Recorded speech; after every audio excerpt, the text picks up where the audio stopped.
Hello dear students. मुझे किसी बच्चे ने बोला कि सर आपने रे ऑप्टिक्स के सारे टॉपिक करवा दिए, बस एक प्रिज्म क्यों छोड़ा है, प्रिज्म भी करवा ही दो। तो इसीलिए स्पेशल ये टॉपिक वीडियो जो है प्रिज्म के लिए करवाई जा रही है। लेंस मेकर के लेंस मेकर के बाद एक टॉपिक आता है आपका प्रिज्म, जिसके अंदर आपको ये प्रूव करना पड़ता है कि डेविएशन एंगल कोई नाम की कोई बीमारी है। वो क्या है हम देखेंगे।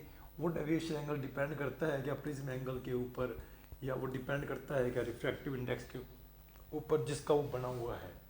तो deviation angle depends on prism angle और deviation angle depend on refractive index. उसको समझाने के लिए मैं अच्छे से पहले डायग्राम को एक्सप्लेन कर देता हूँ ताकि आपको सारी कहानी समझ आ सके। सारा काम इस रे डायग्राम का ही है स्टूडेंट। ये कोई प्रिज्म है जो बना हुआ है म्यू मटेरियल नामक रिफ्रैक्टिव इंडेक्स से, जिसका रिफ्रैक्टिव इंडेक्स म्यू है, उस मटेरियल से ये बना हुआ है और इसका ये जो है वो प्रिज्म एंगल है। अब इसके ऊपर एक रे गिर रही है। अब अगर आगे कांच ना होता तो स्टूडेंट ये रे यूं ही जाती, लेकिन इसके बाद यहाँ पे कांच आ गया। अब उसके बाद यहाँ पे मीडियम चेंज हो गया। मीडियम के बाद आपको पता है रिफ्रैक्शन होगा। तो रिफ्रैक्शन कौन बताएगा हमारे को? नॉर्मल।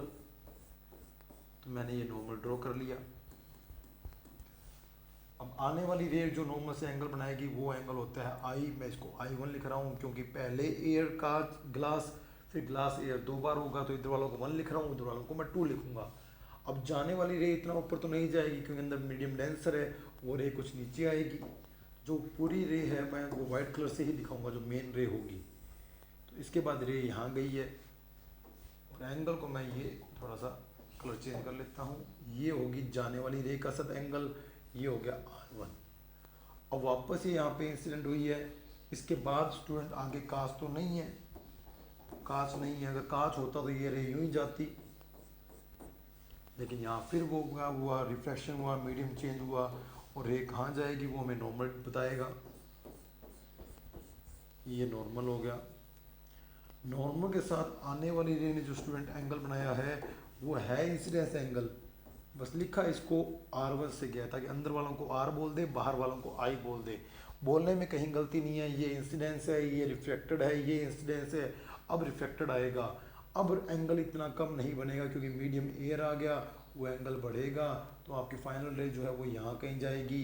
ये आपका रिफ्लेक्टेड एंगल है, लिखा इसको I से है। इस प्रिज्म के अंदर बाहर वाले एंगल को इसने I से लिखा है और अंदर वाले एंगल को इसने R से लिखा है। अब बात करते हैं कि ये डेविएशन एंगल कहाँ पे है। डेविएशन एंगल को मैं थोड़ा येलो कलर से दिखा रहा हूँ, नहीं चेंज कर रहा हूँ, ऑरेंज कलर से दिखा रहा हूँ कि आपकी रे ये थी और लास्ट में रे यू निकली, इतना डेविएट हुई है।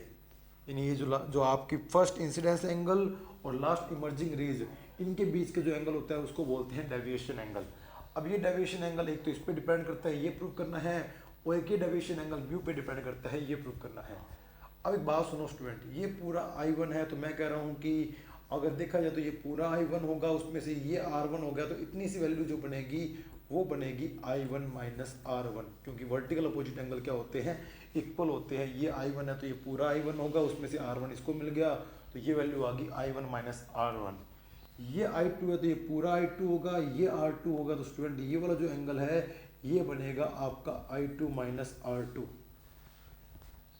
अगर एंगल नहीं दिख रहा तो मैं आपको एक बार फिर डायग्राम बना देता हूँ ताकि आपको कहानी समझ आ सके। सारा काम जो है वो डायग्राम के ऊपर ही है। सबसे पहले मैं एक काम करता हूँ, एक प्रिज्म बना लेता हूँ। अब मैं फिक्स कर लूँगा कि मैं इस कलर से ये दिखाऊंगा, इस कलर से ये दिखाऊंगा, ताकि आपको कलर्स के हिसाब से पहचान हो सके। अब जो रे होगी मैं उसको वाइट कलर से दिखाऊंगा। तो ये हमारी रे थी। अगर आगे कांच होता तो ये यूं ही जाती, लेकिन कांच नहीं था, वो मीडियम चेंज हुई, डेंसर मीडियम में गई, थोड़ी नीचे आएगी। वो पहले नॉर्मल बना लेता हूँ। नॉर्मल सारा मैं इस कलर से ही बनाऊंगा। ये आपके नॉर्मल थे। अब ये एंगल I1 था, ये इतना एंगल तो नहीं बनेगा, रे थोड़ा सा क्या होगी, नॉर्मल की तरफ बैंड होगी। इसके बाद रे यूं चलेगी और ये जो एंगल है वो आपका R1 है। यहाँ दोबारा इंसिडेंस हुई, इसके बाद वो कहाँ जाएगी? पहले मैं यहाँ नॉर्मल ड्रॉ करता हूँ और उसके आगे अगर मान लो कांच नहीं होता स्टूडेंट्स, इसके आगे कांच ही होता, मीडियम चेंज नहीं होता, तो रे जैसे आ रही थी वैसे ही जाती। लेकिन आगे जो है मीडियम रेयर आ गया तो एंगल बढ़ना था, फाइनल रे यहाँ निकली। तो ये आपकी जो रे थी पी क्यू, उसके बाद क्यू आर, लास्ट है आर एस।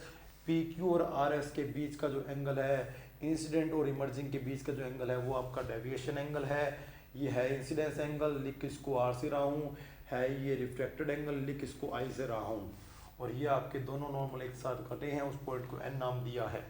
ये पूरा I1 का है तो ये I1 का होगा इतना सा, और इसमें से ये वैल्यू जो आएगी वो आएगी I1 माइनस R1। ये I2 है तो ये पूरा I2 होगा, ये R2 कहता है तो ये एंगल आएगा I2 माइनस R2। और आप देखें कि डेविएशन एंगल इंटरनल एंगल के सम के बन रहा है, तो मैं लिख सकता हूँ कि ये इंटरनल एंगल एक्सटर्नल एंगल के सम के इक्वल होगा, तो डेल इन दोनों के सम के इक्वल होगा। इसमें से जो प्लस वाले हैं वो एक साथ कर लेता हूँ, और जो माइनस वाले हैं वो एक साथ कर लेता हूँ। अब मुझे पता है कि ये R1 प्लस R2 ये ए की वैल्यू है।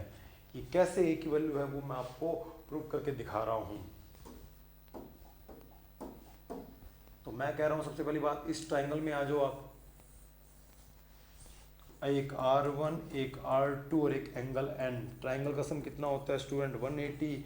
यहाँ से एंगल N की वैल्यू कितनी आ रही है? 180। ये दोनों वहाँ जाके माइनस के होंगे तो मैंने माइनस कॉमन ले लिया, एंगल N निकाल लिया।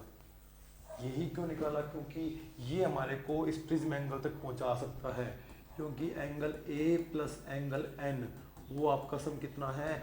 180 है। क्यों? क्योंकि आपको पता है ये बन रहा है साइक्लिक क्वाड्रिलेटरल, क्योंकि इनका सम 90 है, इनका सम 90 है, तो इन दोनों का सम कितना बनेगा? 180 बनेगा। ये आपका हो गया साइक्लिक क्वाड्रिलेटरल। तो यहाँ पे मैं एंगल N की जो वैल्यू आई है वो रिप्लेस कर रहा हूँ। 180 minus R1 plus R2 equal 180। 180 से 180 कैंसिल हो रहा है, तो एंगल A की जो वैल्यू आ रही है वो R1 प्लस R2 आ रही है। और जैसा कि मैंने आपको कहा था कि R1 प्लस R2 किसकी वैल्यू है? एंगल A की। वो वैल्यू यहाँ रिप्लेस करने से आपका बन रहा है del is equal I1 plus I2 minus A। तो यहाँ से तो ये प्रूव हो रहा है del depend on A।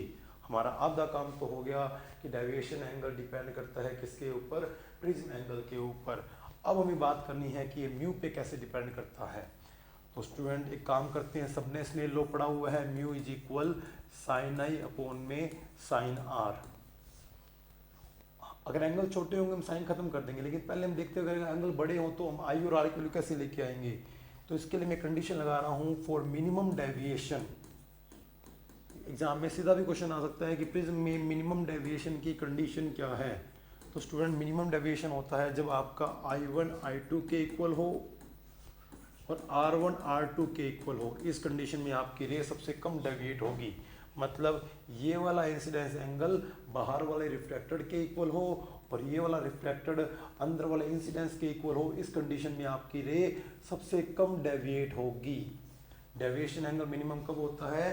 First incidence angle second reflected के इक्वल हो और first reflected angle second incidence के इक्वल हो। ये इस कंडीशन आप याद रखना, आपको एग्जाम में इस टाइप का क्वेश्चन मिल सकता है। तो ये वैल्यू मैं वहाँ से रखूँगा जहाँ से मेरे को आई और आर की वैल्यू मिल सकती है। तो मैं एक यहाँ रख देता हूँ, क्योंकि R1 R2 आप कह रहे हो दोनों बराबर होंगे, मैंने इन दोनों को R लेट कर लिया। तो यहाँ से 2R is equal angle A आ रहा है, तो R की वैल्यू तो आ गई A/2। और एक यहाँ रख देता हूँ क्योंकि I1 I2 भी तो इक्वल हो गए, तो वो 2I बन गया और ये A इधर आके प्लस का हो गया, तो 2I is equal del plus A। यहाँ से I कितना आएगा? Del plus A/2। तो I भी आ गया, R भी आ गया। मैंने जो कंडीशन थी मिनिमम डेविएशन की वो वहाँ पुट की जहाँ से मेरे को I और R मिल सकते हैं। तो मैंने देखा कि R1 और R2 दोनों सेम होंगे, तो उसको R और R लिख के वहाँ से R निकाल लिया। I1 I2 सेम होंगे, दोनों को I लिख के मैंने I निकाल लिया। ये जो वैल्यू I है ये मैं पुट करता हूँ। तो क्या I है? साइन I की वैल्यू, I की वैल्यू I है डेल प्लस A/2। क्या है R की वैल्यू स्टूडेंट? वो है A/2। असली फॉर्मूला तो यही है। दो एक न्यूमेरिकल आपके एनसीईआरटी के इस फॉर्मूले से होंगे कि वहाँ एंगल आपको 40-60 दे रखा है। जब एंगल आपको बहुत कम दे रखे हो 5 डिग्री 6 डिग्री, तब आप साइन को ख़त्म कर सकते हो, तब आपका साइन थीटा बन जाता है। तब ये बन जाएगा डेल प्लस A/2 और ये बन जाएगा आपका A/2। तो 2 से 2 कैंसिल हो गया। Mu A is equal del plus A। यहाँ पे आके किसका हो जाएगा? माइनस का। इधर पड़ा है डेल, अगर मैं A कॉमन ले लूँ तो आप देख लो कि इस फॉर्मूले में ये शो हो रहा है कि डेल डिपेंड करता है म्यू पे, तो डेल डिपेंड ऑन ए ये हमने पहले प्रूव कर दिया, डेल डिपेंड ऑन म्यू वो हमने मिनिमम डेविएशन की कंडीशन लगा के प्रूव कर दिया। तो उम्मीद करता हूँ कि आपको इस वीडियो के अंदर प्रिज्म से रिलेटेड सारा टॉपिक क्लियर हो गया होगा। हमारे जो बूस्टर बैच का प्राइस था वो बढ़ चुका है, लेकिन बच्चों की डिमांड है कि सर हमें पहले इन्फॉर्मेशन नहीं मिली, तो क्या आप इसके लिए हमारे कोई कूपन वगैरह कुछ दे सकते हो क्या, क्योंकि अब हमारे पास एग्ज़ाम के टाइम कम बचे हैं और हमें इसी का इन्फॉर्मेशन नहीं मिला। तो टीम से मैं बात कर रहा हूँ कि आप कोई कूपन जो है वो दे दें ताकि आपको आने वाले एग्ज़ाम में आपको बेनिफिट मिल सके। तो कोई नहीं स्टूडेंट, तो आपको शाम तक कोई मैं बात करता हूँ मेरी टीम से, ये जो बना रही है, ये जो ऐप चला रही है, क्या पता कोई कूपन वगैरह बनता होगा तो मैं बनवा दूँगा आपसे। ओके स्टूडेंट्स, मिलते हैं नेक्स्ट वीडियो में।